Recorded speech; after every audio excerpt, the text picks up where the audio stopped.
হ্যাঁ চান হয়তো কালকে সকালেই হবে। কাল সকালে হবে, কারণ সকাল সকাল বের করতে হবে। হ্যাঁ আমাকে বলে 100 মিটার, অনেকটা দূরে।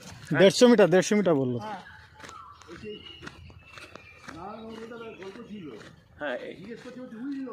হ্যাঁ হ্যাঁ ওই আপনার এতে গেল ওই বাঁকুড়া পুরুলিয়া, হ্যাঁ ওদের জিজ্ঞাসা ছিল কত দূর, এই ব্যাড়ির কোলে কত 150-2-3 কিলোমিটার হেঁটে চলে যাচ্ছে তারা ওটাই তো মনে হচ্ছে। নিয়ে ব্যাড়ির কোলে। হ্যাঁ আই থিঙ্ক সো। হ্যাঁ খুব সুন্দর দৃশ্য, হ্যাঁ শুধু ঝাউবন আর ঝাউ। এই পাতটা দিয়ে উঠতে হবে। ওই তো আমাদের ড্রাইভার চলে এসছে, কই ওই দেখো। এই ঝাউবনে রাত কাটাতে হবে আজকে, এই ঝাউবনেই রাত কাটাতে হবে, তাই তো মনে হচ্ছে। এই ঝাউবনেই রাত কাটাতে হবে কিন্তু। এই জল আছে সমুদ্রের অনেক দূরে, জল কম, জল কম অনেক দূরে। লোক হাঁটছে। আমি তো বললে এখন ভাটা সন্ধ্যাবেলার দিকে জল আসতো, আমাদের আসার টাইমিংটা গন্ডগোল হয়ে গেছে। চলো চল।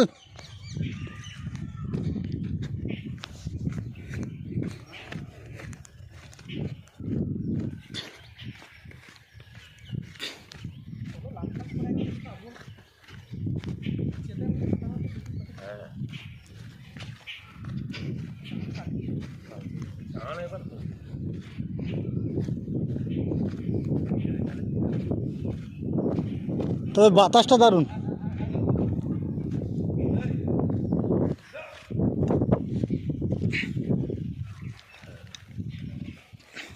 বে অফ বেঙ্গল। হ্যাঁ আমি এখান থেকেই দেখে বুঝতে পারছি অনেকটা দূর।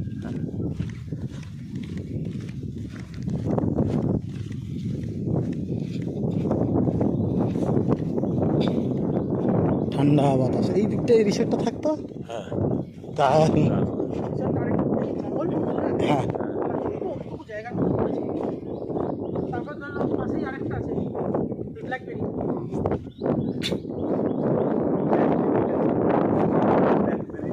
দাঁড়িয়ে আছে। সবটা এদিকে নিয়ে নিচ্ছি। হ্যাঁ